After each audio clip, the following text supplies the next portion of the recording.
जय जगन्नाथ बंधुगण आपण मानक स्वागत मोर एही चैनल को।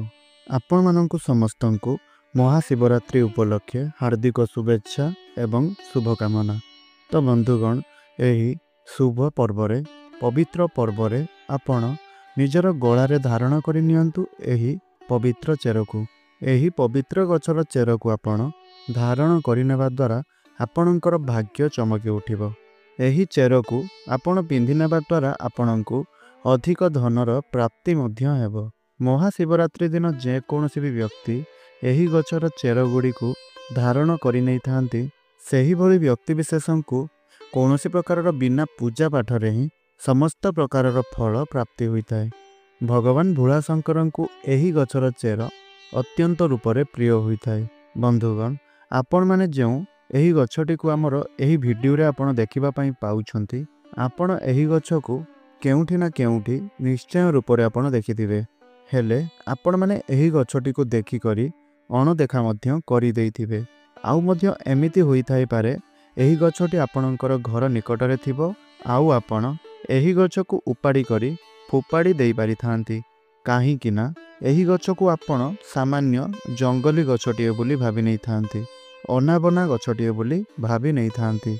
हेले बंधुगण आपण एही कथाटी मने रखंतु, एही गछटी कौनसी प्रकार जंगली गछ होई न थाए। एही गछटी एक एपरी गछ अटे जेउ गछटी रे भगवान भोलाशंकर, भगवान शनिदेव आउ माता लक्ष्मींकर निवास होई थाए। एहा सहित एही गछटीर मूलरे मध्य माँ गंगांकर निवास होई थाए। एही गछर अनेक प्रकार तांत्रिक गुण रहिछि, आयुर्वेदिक गुण मध्य रहिछि। आउ जदि आपण सेही गुण गुडी को जानि नेउछंती ताहाले आपण एही गछटी को निजर दैनिक चर्यारे आपण दिनचर्यारे आपण व्यवहार करि परिबे। तेबे बंधुगण जदि आपण आपणक जीवन रे गरीबी, समस्या, दुख, कष्ट एही सब किछिरु चिंतित रहिछंती तेबे आपण एही गछर प्रयोग करी आपण आपणक जीवन रे चालुथिबा एही भली सब समस्या गुडी करू मुक्ति आपण पाई परिबे। आउ जदि आमे सहज भाषा रे कहिबा पई जिबा, जदि आपण आपणक जीवन रे कौनसी प्रकार धन जनित समस्या गुड़िक चिंतित रहिथिले आउ आपणक निकट को धन आसु नथिला, एहा सहित आपणक निकट को धन आसीबार मार्ग गुड़िक सब बंद हो जाइतिला, आपणकर रोजगार करिवार पंथा गुड़िक बंद हो जाइतिला, तेबे जदि आपण एही गछटीर सठिक उपाय रे सठिक प्रकार रे साधना करिनेबे तेबे बंधुगण विश्वास करंतु आपणको माता लक्ष्मींकर कृपा प्राप्ति हेबो। एहा छड़ा आपणक जीवन रे धनर आगमन हेबो। तेबे बंधुगण आजिर एही वीडियो रे आपण सेही सबु चेर गुड़िक संपर्क रे जानिबा पई पाइबे। कोन सेही पवित्र गछ गुड़िक बा कोन सेही चेर गुड़िक जेउ चेर गुड़िक आपण एही महाशिवरात्रि रे धारण करिनेबा द्वारा आपणकर भाग्य बदली जिवो, आपणकर भाग्य चमकी उठिबो। तेबे बंधुगण सही सब संपर्क रे आपण जानिबा पई आमर एही वीडियोटी को विदाउट स्किप रे बिना स्किप करी शेष पर्यंत आपण निश्चय रूप रे देखंतु। आउ वीडियोटी आपण गोटे लाइक करंतु। एहा सहित जदि आपण महादेवं को विश्वास करूथांती, भोलाशंकरं को विश्वास करूथांती, भक्ति करूथांती ताहले तळे आसुतबा कमेंट बॉक्स रे हर हर महादेव, ओम नमः शिवाय निश्चय रूप से आपड़ लिखि दिंतु एवं चैनल टी नुआ थिले चैनल टी को सब्सक्राइब करि नियंतु आउ वीडियो टी को शेयर मध्य करि दियंतु। तो बंधुगण वर्तमान चलंतु जानिबा एही जो गछ संपर्क रे मु आपनकु कहिबी एही गछर केउ भागर प्रयोग आपण किपरि भाबरे करिवे।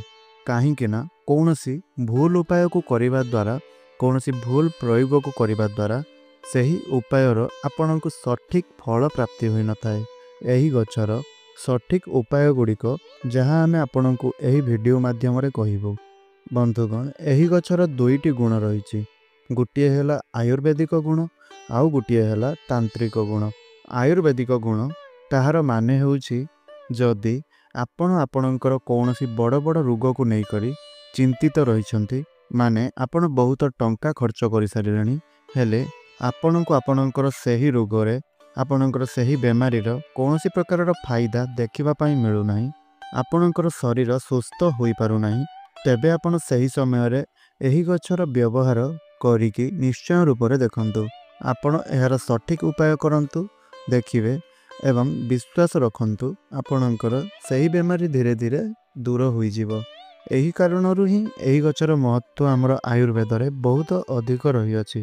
ଆଉ ଯଦି ଏହି ଗଛର ତାନ୍ତ୍ରିକ ପ୍ରୟୋଗ ଗୁଡ଼ିକ ଆପଣ କରିନେଉଛନ୍ତି ତାହେଲେ ଆପଣଙ୍କ ପାଖକୁ କେବେ ବି ଦୁଃଖ ସମସ୍ୟା ଆସିବ ନାହିଁ। ଆପଣଙ୍କ ପାଖକୁ ଧନ ମାଡ଼ି ଆସିବ। ତ ବନ୍ଧୁଗଣ ଚାଲନ୍ତୁ ଜାଣିବା ସର୍ବପ୍ରଥମେ ଆୟୁର୍ବେଦିକ ଗୁଣ ସମ୍ପର୍କରେ। ତ ବନ୍ଧୁଗଣ ଏହି ଗଛଟିର ନାମ ହେଉଛି ଅପମାର୍ଗ ଗଛ ଏବଂ ଏହି ଗଛଟି ମଧ୍ୟ ଆମ ଓଡ଼ିଶାରେ ବହୁତ ଅଧିକ ମାତ୍ରାରେ ଦେଖିବା ପାଇଁ ମିଳିଯିବ। ତେବେ ବନ୍ଧୁଗଣ ଆପଣଙ୍କ ସ୍ଥାନରେ ଆପଣଙ୍କ ଏରିଆରେ ଏହି ଗଛଟିକୁ କେଉଁ ନାମରେ ଜଣାଯାଏ ତାହା ଆପଣ ଆମକୁ ନିଶ୍ଚୟ କମେଣ୍ଟ ମାଧ୍ୟମରେ ଜଣାନ୍ତୁ। ବନ୍ଧୁଗଣ ଏହି ଗଛର ମହତ୍ତ୍ୱ ଏହା ଅଟେ କି ଏହି ଗଛଟିର ବୀଜ ସବୁବେଳେ ଉଲଟା ଚାଲିଥାଏ। ଆଉ ଆମର ପ୍ରାଚୀନ କାଳରେ ସନ୍ଥ ଋଷିମାନେ ଏହି ଗଛର ବ୍ୟବହାର ନିଶ୍ଚୟ ରୂପରେ କରୁଥିଲେ। ଏହି ଗଛର ବ୍ୟବହାର କରି ଆପଣ ଆପଣଙ୍କର ପ୍ରୋଟିନ୍କୁ ବୃଦ୍ଧି କରାଇପାରିବେ। ଏହି ଗଛର ବ୍ୟବହାର କରି ପୁରାତନ କାଳରେ ସନ୍ଥ ମହାତ୍ମାମାନେ ମୁନି ଋଷିମାନେ ଯେତେବେଳେ ସାଧନାରେ ଲୀନ ରହୁଥିଲେ ସେହି ସମୟରେ ସେମାନେ ଏହି ଗଛର ବ୍ୟବହାର କରୁଥିଲେ। ସେହି ସମୟରେ ସେମାନେ ଏହି ଗଛର ବୀଜରେ କ୍ଷୀରି ପ୍ରସ୍ତୁତ କରି ଖାଉଥିଲେ, ଯାହାକୁ ଖାଇବା ଦ୍ୱାରା ସେମାନଙ୍କୁ ଆଉ 10 ଦିନ ପର୍ଯ୍ୟନ୍ତ କିଛି ବି ଖାଇବା ପାଇଁ ପଡ଼ୁନଥିଲା। ଏହା ସହିତ ବନ୍ଧୁଗଣ ଏହି ଗଛଟି ଏକ ଏପରି ଗଛ ଅଟେ ଯେଉଁ ଗଛ ଉପରେ ଅମୃତର କିଛି ବୁନ୍ଦା ପଡ଼ିଥିଲା, ଯେଉଁ କାରଣରୁ ଏହି ଗଛର ମୂଳରେ ମାତା ଗଙ୍ଗାଙ୍କର ବାସ ହୋଇଥାଏ। ଯଦି ଆପଣଙ୍କ ଦାନ୍ତ ମାଢ଼ିରେ ଦରଜ ଅନୁଭୂତ ହେଉଅଛି, ଆପଣଙ୍କର ଦାନ୍ତ ହଳଦିଆ ପଡ଼ିଯାଉଛି ଆଉ ଆପଣଙ୍କ ଦାନ୍ତରେ ବ୍ୟାକ୍ଟେରିଆ ଜମି ଯାଇଛନ୍ତି, ଏଥିପାଇଁ ଏହି ଗଛଟି ଆପଣଙ୍କ ପାଇଁ ରାମବାଣ ଉପାୟ ହୋଇପାରେ। ତ ଆପଣ ଏହି ଅସୁବିଧା ପାଇଁ ଏହି ଗଛର ମୂଳରେ ବା ଚେରରେ ଯଦି ଆପଣ ମାତ୍ର 15 ଦିନ ପର୍ଯ୍ୟନ୍ତ ଆପଣ ଦାନ୍ତ ଘଷି ନେଉଛନ୍ତି ତେବେ ଆପଣଙ୍କର ଏହିସବୁ ସମସ୍ୟା ଗୁଡ଼ିକ ତୁରନ୍ତ ଠିକ୍ ହୋଇଯିବ। ଯଦି ଆପଣଙ୍କର ଆଣ୍ଠୁଗଣ୍ଠିରେ ଦରଜ ହେଉଅଛି, ବିନ୍ଧା ହେଉଅଛି ଆଉ ଏଥିପାଇଁ ଆପଣ ନାନା ପ୍ରକାରର ମେଡ଼ିସିନ ଗୁଡ଼ିକ ଔଷଧ ଗୁଡ଼ିକ ଆପଣ ଚେଷ୍ଟା କରିସାରିଲେଣି, ଖାଇସାରିଲେଣି, ହେଲେ ସେଥିରୁ ଆପଣଙ୍କୁ ମୁକ୍ତି ମିଳୁନାହିଁ ବା ସେହି ସମସ୍ୟାର ଆପଣଙ୍କୁ କିଛି ଉପାୟ ମିଳୁନାହିଁ, ତେବେ ଆପଣ ଏହିଭଳି ସମସ୍ୟା ପାଇଁ ଆପଣ ଏହି ଉପାୟଟିକୁ କରନ୍ତୁ। ଆପଣଙ୍କର ଘର ପାଖରେ ଯେଉଁଠାରେ ବି ଅପମାର୍ଗ ଗଛ ଥିବ ସେହି ଅପମାର୍ଗ ଗଛକୁ ମୂଳ ସହିତ ଆପଣ ଉପାଡ଼ି କରି ନେଇ ଆସନ୍ତୁ ଏବଂ ସେହି ମୂଳକୁ ଆପଣ ଭଲ ଭାବରେ ଧୋଇ ବା ଚେରଟିକୁ ଭଲ ଭାବରେ ଧୋଇ ଆପଣ ତାହାର ଚୂର୍ଣ୍ଣ ପ୍ରସ୍ତୁତ କରନ୍ତୁ। ଏହାପରେ ଆପଣଙ୍କୁ ସେହି ପାଉଡରକୁ ଗରମ ସୋରିଷ ତେଲରେ ମିଶାଇ ପେଷ୍ଟ ପ୍ରସ୍ତୁତ କରନ୍ତୁ ଏବଂ ସେହି ପେଷ୍ଟକୁ ଆଣି ଆପଣ ଆପଣଙ୍କର ଆଣ୍ଠୁଗଣ୍ଠିରେ ବା ଆପଣଙ୍କର ଦରଜ ଅନୁଭୂତ ହେଉଥିବା ସ୍ଥାନରେ ଆପଣ ଲଗାନ୍ତୁ। ଏହାକୁ ଆପଣ 15 ଦିନ ନଚେତ୍ 1 ମାସ ପର୍ଯ୍ୟନ୍ତ ଟ୍ରାଏ କରନ୍ତୁ। ଆପଣଙ୍କୁ ନିଶ୍ଚୟ ରୂପରେ ଏହି ସମସ୍ୟାରୁ ମୁକ୍ତି ମିଳିଯିବ। ଆପଣ ଏହାକୁ ପ୍ରତ୍ୟେକ ଦିନ ନ କରିପାରିଲେ 2-3 ଦିନର ଥରେ ନିଶ୍ଚୟ ରୂପରେ କରନ୍ତୁ, ଦେଖିବେ ଆପଣଙ୍କୁ ଏହିସବୁ ସମସ୍ୟା ଗୁଡ଼ିକରୁ ମୁକ୍ତି ନିଶ୍ଚୟ ରୂପରେ ମିଳିଯିବ। ତ ବନ୍ଧୁଗଣ ଏହା ତ ଗଲା କିଛି ଏହି ଗଛର ଆୟୁର୍ବେଦିକ ଗୁଣ ସମ୍ପର୍କରେ। ଏବେ ଆସନ୍ତୁ ଜାଣିବା ଏହି ଗଛର କିଛି ତାନ୍ତ୍ରିକ ଗୁଣ ଗୁଡ଼ିକ ସମ୍ପର୍କରେ। ଯେଉଁମାନଙ୍କର ଶତ୍ରୁ ସେମାନଙ୍କର ବିନାଶ କରିବା ପାଇଁ ଚାହୁଁଥାନ୍ତି, ସେହି ଶତ୍ରୁମାନେ ସେମାନଙ୍କର ସର୍ବଦା ବିନାଶ କରିବା ପାଇଁ ଚାହିଁଥାନ୍ତି, ସର୍ବଦା କ୍ଷତି କରିବା ପାଇଁ ଚାହିଁଥାନ୍ତି ଏବଂ ଆପଣଙ୍କର ଶତ୍ରୁ ଯିଏ ଆପଣଙ୍କର ବେପାରକୁ, ଆପଣଙ୍କର ରୋଜଗାରକୁ, ଆପଣଙ୍କର କୌଣସି ପ୍ରକାରର ସବୁ କ୍ଷତି କରିବା ପାଇଁ ଚାହୁଁଛି ଆଉ ଆପଣଙ୍କୁ ସେ ବର୍ବାଦ କରିବା ପାଇଁ ଚାହୁଁଛି, ତେବେ ଆପଣଙ୍କୁ କେବଳ ଏତିକି ହିଁ କରିବାର ଅଛି କି ଏହି ଯେଉଁ ଅପମାର୍ଗ ଗଛର ବୀଜ ରହିଛି ତାହାକୁ ଆପଣ ଛିଣ୍ଡାଇ କରି ନେଇ ଆସନ୍ତୁ ଆଉ ଆପଣଙ୍କୁ ଏହି ଉପାୟଟି ଶନିବାର ଦିନ କରିବାର ଅଛି, ନଚେତ୍ କୌଣସି ଶୁଭ ଦିନରେ କରିବାର ଅଛି। ଯଦି ଆପଣ ଏହି ଉପାୟକୁ ମହାଶିବରାତ୍ରି ଦିନ କରୁଛନ୍ତି ତାହେଲେ କରିପାରିବେ। ଯଦି ମହାଶିବରାତ୍ରି ଦିନ କୌଣସି କାରଣ ପାଇଁ ଆପଣ କରିପାରୁନାହାନ୍ତି ତାହେଲେ ଆପଣ ଏହି ଉପାୟଟିକୁ ଶନିବାର ଦିନ କରିପାରିବେ। ତେବେ ଆପଣ ଏହି ବୀଜ ଗୁଡ଼ିକୁ ଶନିବାର ଦିନ ଛିଣ୍ଡାଇ ଆଣି ତାକୁ ଏକ ନାଲି ରଙ୍ଗର କପଡ଼ାରେ ବାନ୍ଧି ଗୁଡ଼ାଇ କରି ଏକ ପୁଟୁଳି ପ୍ରସ୍ତୁତ କରିନିଅନ୍ତୁ। ଏହାପରେ ଆପଣଙ୍କୁ ସେହି ପୁଟୁଳିଟିକୁ ନେଇ ଶନିଦେବଙ୍କର ଚରଣ ତଳେ ରଖିଦେବାର ଅଛି ଏବଂ ଆପଣଙ୍କୁ ଶନି ଚାଳିଶାର ପାଠ କରିବାର ଅଛି। ଆଉ ଶନି ଚାଳିଶାର ପାଠ ଆପଣଙ୍କୁ 51 ଥର କରିବା ପାଇଁ ପଡ଼ିବ। ଏହାପରେ ଆପଣ ସେହି ଲାଲ କପଡ଼ାରେ ବନ୍ଧା ଯାଇଥିବା ଅପମାର୍ଗ ଗଛର ପୁଟୁଳିଟିକୁ ନେଇକରି ଆପଣ ଏକ ଏପରି ସ୍ଥାନରେ ରଖନ୍ତୁ ଯେଉଁଠାରେ କାହାର ବି ଦୃଷ୍ଟି ପଡ଼ୁନଥିବ। ଆପଣ ସେହିଭଳି ସ୍ଥାନରେ ନେଇକରି ରଖନ୍ତୁ। ଏହାପରେ ଆପଣ ନିଜେ ହିଁ ଦେଖିବେ ଯେ ଆପଣଙ୍କର ଶତ୍ରୁ ଯେତେ ହିଁ ବଳବାନ ହୁଅନ୍ତୁ ନା କାହିଁକି, ଯେତେ ହିଁ ଶକ୍ତିଶାଳୀ ହୁଅନ୍ତୁ ନା କାହିଁକି, ସେ କେବେ ବି ତାଙ୍କର ଚିନ୍ତାଧାରାରେ ତାଙ୍କର ଉପାୟ ଗୁଡ଼ିକରେ ସେ ସଫଳ ହୋଇପାରିବେ ନାହିଁ। ଆଉ ଆପଣଙ୍କର ମଧ୍ୟ ସବୁକିଛି ଠିକ୍ ରହିବ। ଯଦି ଆପଣ ଚାହୁଁଛନ୍ତି କି ଆପଣଙ୍କର ବେପାର ଠିକ୍ ଚାଲୁ, ଆପଣଙ୍କର ବନ୍ଦ ପଡ଼ିଯାଇଥିବା ବେପାର ପୁଣି ଥରେ ଭଲ ଚାଲିବାକୁ ଲାଗୁ, ତାହେଲେ ଆପଣ ମହାଶିବରାତ୍ରି ଦିନ ଚାହିଁଲେ ଏହି ଉପାୟଟିକୁ କରିପାରିବେ। ଯଦି ଆପଣଙ୍କୁ ଅନ୍ୟ କୌଣସି ଦିନରେ କରିବାର ଅଛି ତାହେଲେ ଆପଣ ଶୁକ୍ରବାର ଦିନ ଏହି ଉପାୟଟିକୁ କରିପାରିବେ। ତେବେ ବନ୍ଧୁଗଣ କ'ଣ କରିବେ ନା, ଆପଣ ଅପମାର୍ଗ ଗଛର ବୀଜ ଗୁଡ଼ିକୁ ଛିଣ୍ଡାଇ ଆଣିବେ, ତାକୁ ଏକ ଲାଲ ରଙ୍ଗର କପଡ଼ାରେ ରଖି ତାକୁ ଏକ ପୁଟୁଳି ପ୍ରସ୍ତୁତ କରିବେ ଏବଂ ସେହି ପୁଟୁଳି ଉପରେ ଆପଣ କିଛି ସିନ୍ଦୁର ଲଗାଇଦେବେ ବା ସେହି ପୁଟୁଳି ଭିତରେ ଆପଣ କିଛି ସିନ୍ଦୁର ରଖି ତାକୁ ଚାହିଁଲେ ବାନ୍ଧି ପାରିବେ। ଏହାପରେ ଆପଣ ଏହି ପୁଟୁଳିଟିକୁ ନେଇ ଆପଣଙ୍କର ବ୍ୟାପାର ଭଳି ସ୍ଥାନରେ ରଖିଦିଅନ୍ତୁ।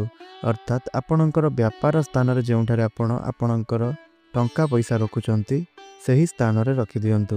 ଏହାପରେ ବନ୍ଧୁଗଣ ଆପଣ କିଛି ଦିନ ଭିତରେ ଦେଖିବା ପାଇଁ ପାଇବେ ଯେ ଆପଣଙ୍କର ବେପାର ଠିକ୍ ଚାଲିବା ପାଇଁ ଲାଗିବ, ଆପଣଙ୍କର ବେପାରରେ ଭଲ ଉନ୍ନତି ହେବ ଏବଂ ଆପଣଙ୍କ ବେପାରରେ ବୃଦ୍ଧି ହେବା ଆରମ୍ଭ ହୋଇଯିବ। ଆଉ ଆପଣଙ୍କର ଧନ ଆସିବାର ମାର୍ଗ ଗୁଡ଼ିକ ମଧ୍ୟ ଖୋଲିଯିବ। ତେବେ ବନ୍ଧୁଗଣ ଏହା ତ ଥିଲା ମହାଶିବରାତ୍ରି ଦିନ କରାଯାଉଥିବା ଏହି ଗୁପ୍ତଚରର କିଛି ଉପାୟ। ତ ବନ୍ଧୁଗଣ ଯଦି ଆପଣଙ୍କୁ ଆମର ଏହି ଭିଡ଼ିଓଟି ଭଲ ଲାଗିଥାଏ ତାହେଲେ ଆପଣ ଆମର ଏହି ଭିଡ଼ିଓଟିକୁ ଗୋଟିଏ ଲାଇକ୍ ନିଶ୍ଚୟ ରୂପରେ କରନ୍ତୁ ଏବଂ ତଳେ ଆସୁଥିବା କମେଣ୍ଟ ବକ୍ସରେ ଓମ୍ ନମଃ ଶିବାୟ ହର ହର ମହାଦେବ ନିଶ୍ଚୟ ରୂପରେ ଆପଣ ଲେଖିଦିଅନ୍ତୁ। ଆଉ ଚ୍ୟାନେଲଟିରେ ଯଦି ଆପଣ ପ୍ରଥମ ଥର ପାଇଁ ଭିଡ଼ିଓ ଦେଖୁଛନ୍ତି ତାହେଲେ ଆପଣ ଚ୍ୟାନେଲଟିକୁ ସବସ୍କ୍ରାଇବ୍ କରିନିଅନ୍ତୁ ଏବଂ ଏହି ଭିଡ଼ିଓଟିକୁ ଆପଣ ଆପଣଙ୍କର ପ୍ରିୟଜନମାନଙ୍କ ସହିତ ସେୟାର ନିଶ୍ଚୟ ରୂପରେ କରିଦିଅନ୍ତୁ। ତେବେ ବନ୍ଧୁଗଣ ଆପଣଙ୍କର ଦିନଟି ଶୁଭମୟ ରହୁ, ଏହା ହିଁ ମୋର ପ୍ରଭୁ ଶ୍ରୀ ଜଗନ୍ନାଥଙ୍କ ନିକଟରେ ପ୍ରାର୍ଥନା। ତ ଆଜିର ଏହି ଭିଡ଼ିଓଟିକୁ ମୁଁ ଏଇଠି ରଖୁଛି। ପୁଣି କଥା ହେବା ଆଉ ଏକ ନୂତନ ଭିଡ଼ିଓ ମାଧ୍ୟମରେ। ରହୁଛି। ଧନ୍ୟବାଦ। ଜୟ ଜଗନ୍ନାଥ।